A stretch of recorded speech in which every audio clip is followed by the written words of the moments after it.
All right, good evening, everyone. Good Wednesday evening, everyone. It is weather for Weather Geeks time. In this video, we have some good news and we have some bad news in the short range. Lots of good news in the medium range, specifically next week. And we'll talk some at the end of this video about the upcoming meteorological summer season, June, July, and August. We're going to do kind of an official summer forecast either tomorrow evening or Friday evening.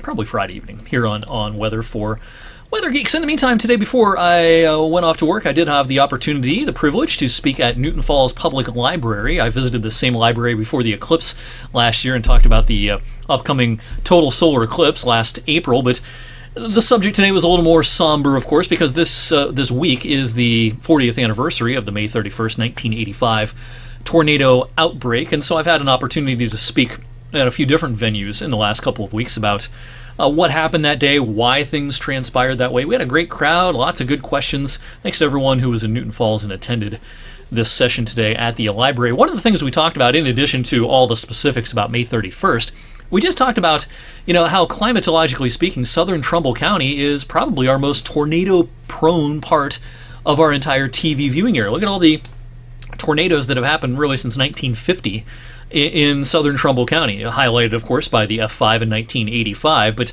several tornadoes in this part of the county in the last several decades. Why is that?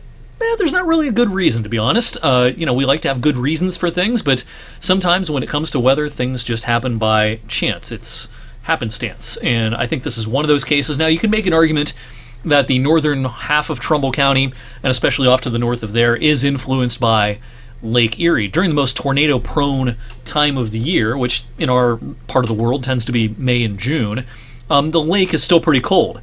Lake Erie doesn't really warm up significantly until later in the summer and early in the fall season, and that cold body of water might provide kind of a stabilizing influence and less tornadic activity as a result. You can also make a little bit of a, kind of an opposing argument to that, in that the Lake Erie, the presence of Lake Erie actually adds some differences in friction to the atmosphere. In other words, air flowing over Lake Erie doesn't encounter much friction, right? But air flowing over the land does.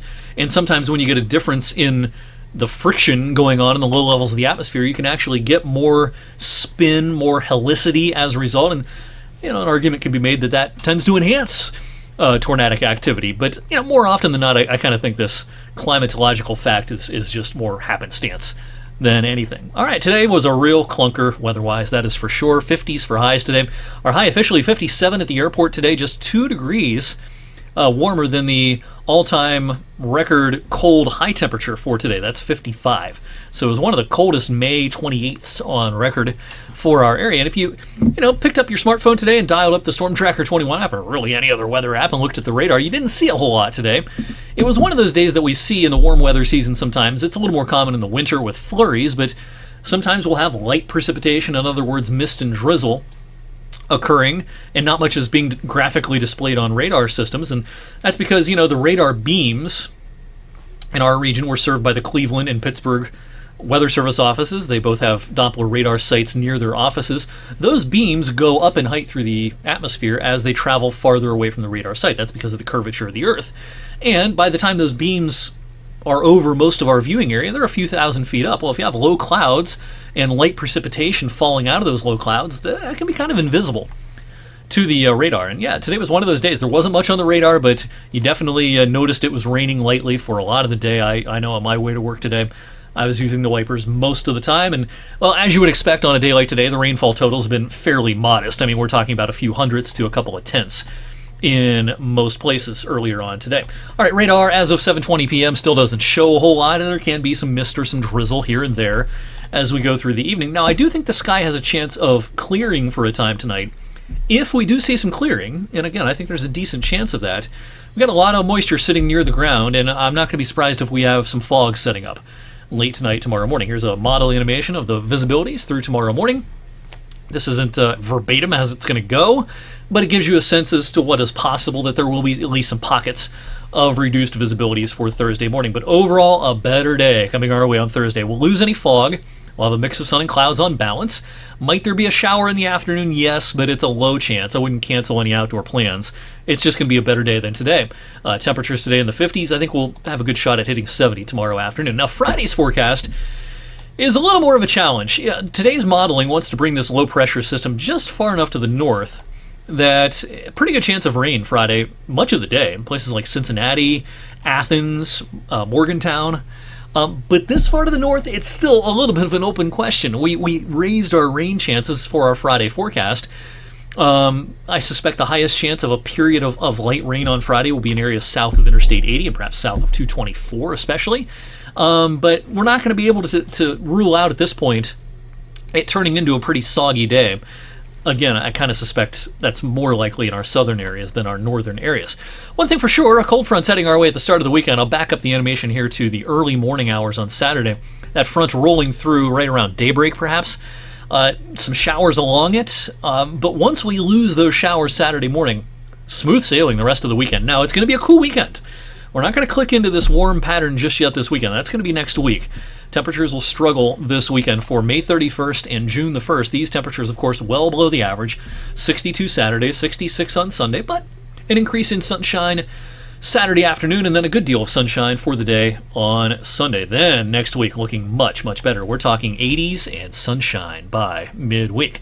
All right, with a few days left to go in meteorological spring and the start of meteorological summer coming up on June the 1st, which is Sunday.